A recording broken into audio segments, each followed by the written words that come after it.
Ali with his brand new executioner, Ken does, on his Grizzly 700, and look at the new toy we got. This is one I built earlier. Quick release. Look at that, seconds. All this was made out of scrap metal, wasn't it? Yep. All this was made of reclaimed metal from Calif's garage. 4 bolts.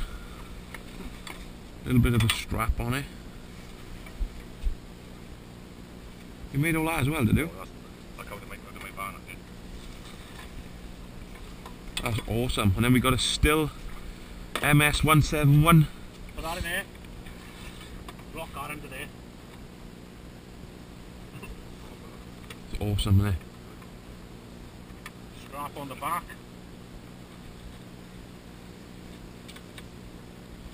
Tighten in the blade. There we have it. 10 seconds and we fell in trees.